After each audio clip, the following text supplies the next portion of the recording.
Good morning, it's Doug here.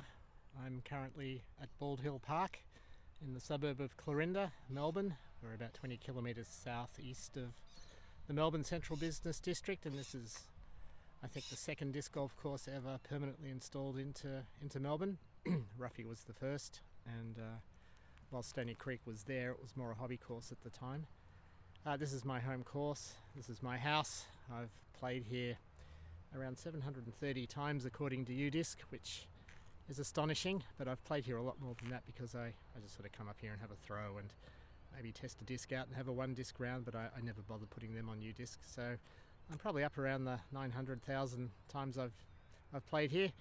There's a reason for that. I don't live far away. It's just a quick walk around the corner and I'm here, and we get to play it. So I'm here today to play the blue 9. I played the red 9 a few months ago and I filmed it terribly in portrait mode. I feel I've progressed from terrible to average, and so today I'm going to play the blue layout. 9 holes, 9 concrete tee pads, 9 baskets, and it's a little longer than the reds. You can see the red tee just down there. I've only got maybe 2 to 4 birdie opportunities with my length and my ability here, so I'm just happy with par on the blues, but it'll complement nicely the red round I played, and you'll get to see the blue layout at Bald Hill, hopefully shot a little better than my first attempt. Please enjoy. Okay, hole 10 has a story to it. So it used to be just over there, but it was over there and it was an 85 metre uphill shot, but we have moved the hole further up over there, so it's a lot shorter now. And there's a story behind this. There used to be a lot of trees over by the hole 1 tee, which is just over there, which screened the playground, which is just over the back, but those trees are gone.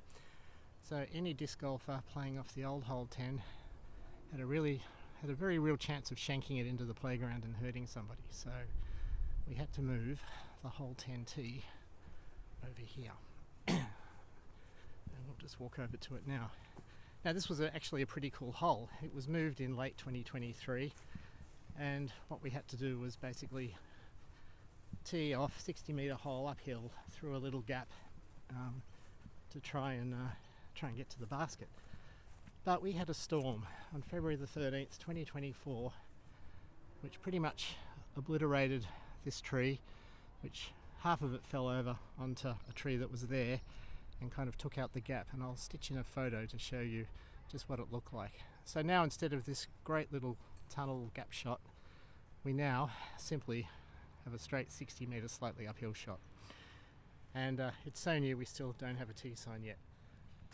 The old hole 10 T sign is in my garage. I don't know why. I think I was just asked to hold it.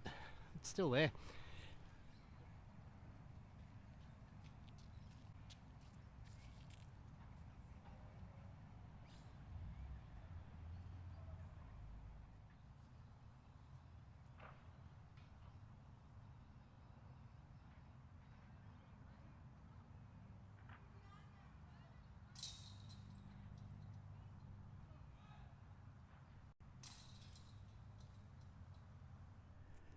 Hole 11, 115 metre par 3, another hole I play for par. This hole used to be the hardest hole on the course, and probably still is. We have to go right down to those trees in the distance there, but there used to be a lot more of them. So when we had our severe weather in February, a lot of trees were taken out as part of the cleanup. So this hole is a lot more open than it used to be and nowhere near as threatening.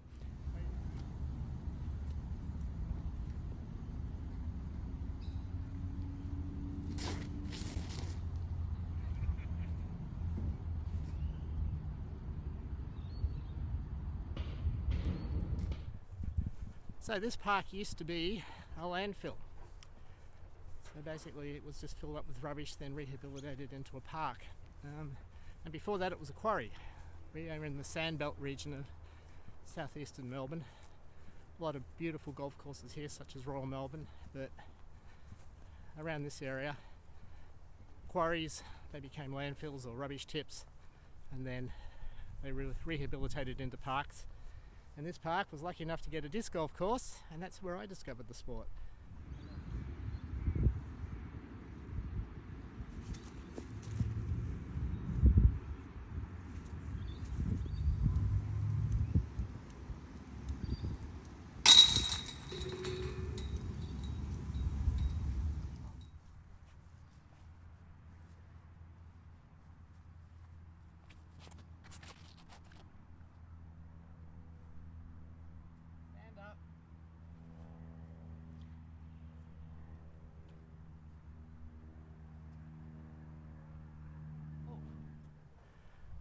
So down there is our lake, currently empty, but if Melbourne gets a bout of wet weather, this actually feels up to be quite a substantially deep lake.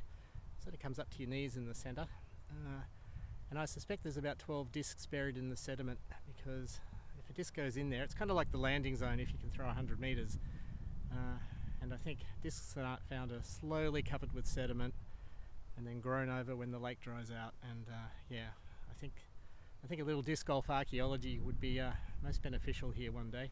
There's also our local bunyip, which appears here when the lake fills up. So he's often in there looking for discs. I'll just stitch a photo in now.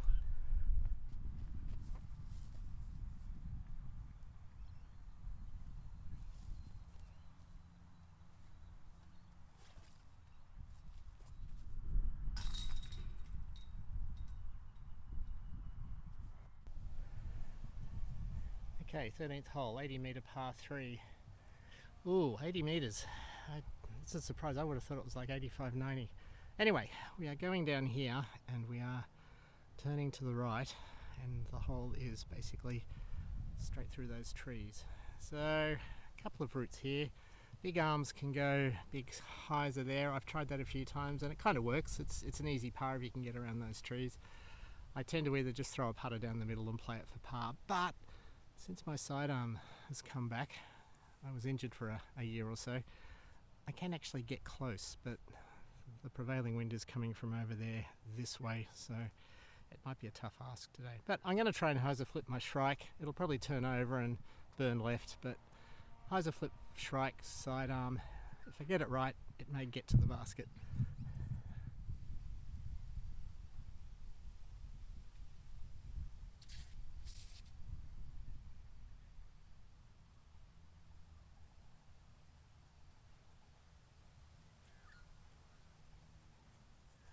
That nearly worked. I heard it hit a tree, so I know exactly where it is. Pin high and probably obstructed. Okay, I hit this tree, but it looks like I've kicked to the good side of it. I am almost inside bullseye. This is rare, but this is one of my 4 potential birdies, so let's cash in.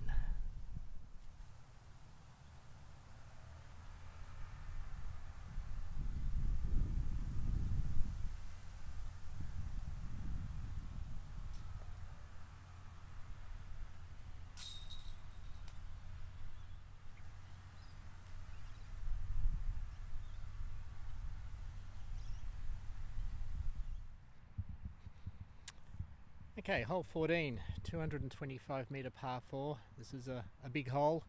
We are basically going down there, down to that gap way down there, and the basket is just tucked around to the left. It pretty much takes me 2-3 good shots basically to get a putt and get a par here, so I'm happy with a par.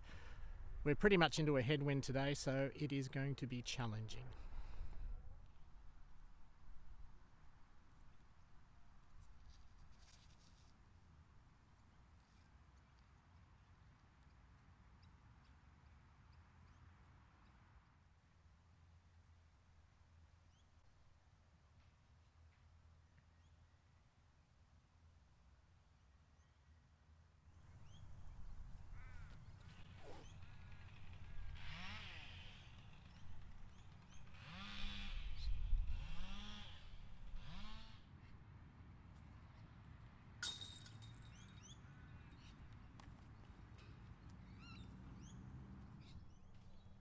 Hole 15, 82 metre par 3. This used to be a lot more intimidating because these trees on the right were a lot thicker.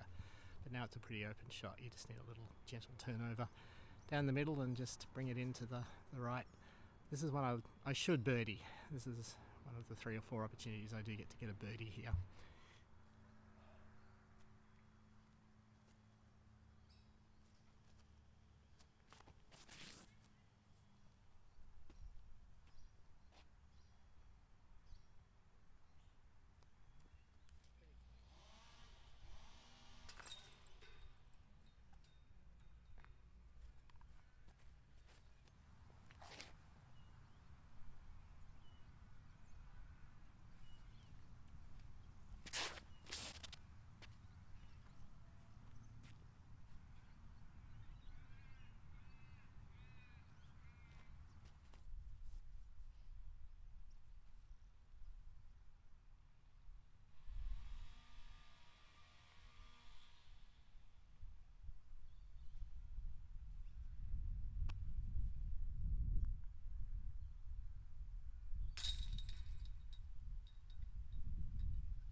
Hole 17, 114 metre par 3.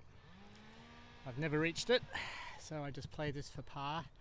I just try and get something in line with that big tree down in the middle there in the far distance. I usually land about 15 short of it. This tee pad is tilted slightly up, and I have this bad habit of lamb shanking it to the right, so I think I just try and throw it too hard. But I think tailwind today, I will just try and smooth out an understable disc and just try and get it down the middle.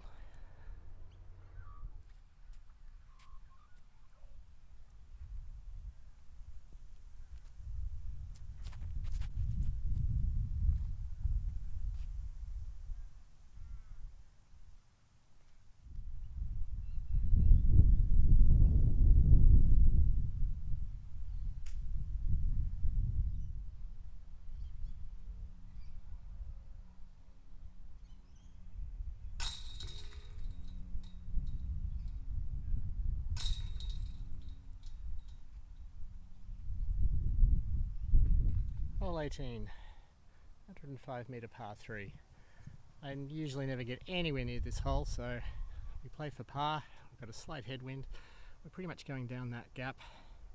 Basket is pretty much straight ahead. Those trees on the right often catch my discs, so I really just try and have a pushing, fading hyzer shot out here, land somewhere in front of that big gum tree and bump it up for par. When it's windy like this, this is a pretty exposed basket too, because it's on a bit of a slope, so bad stuff can happen. So we just play it safe here.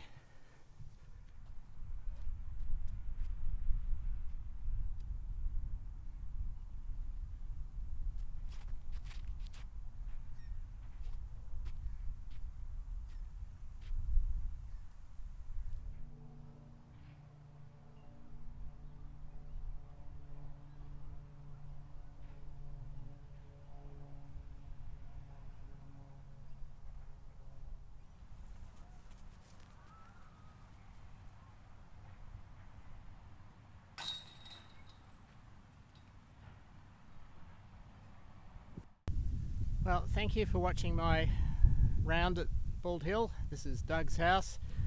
I played the blue 9. I'm going to combine this with the red 9 I posted 2 or 3 months ago. I think I had a 6 under there. I shot it in portrait mode. I'll try and post a link. I'm not sure how to do that, and you can watch the red 9. And combined with the blue 9, I think I had a 1 under, maybe a 2 under. So it should be about a 7 or 8 under. Which, to be fair, is what I typically shoot when I come out by myself these days. I just come out in the morning, I play, and it's usually somewhere between 6 and 9 under. So yeah, thank you for watching, and I will see you next time. I hope you enjoyed Bald Hill.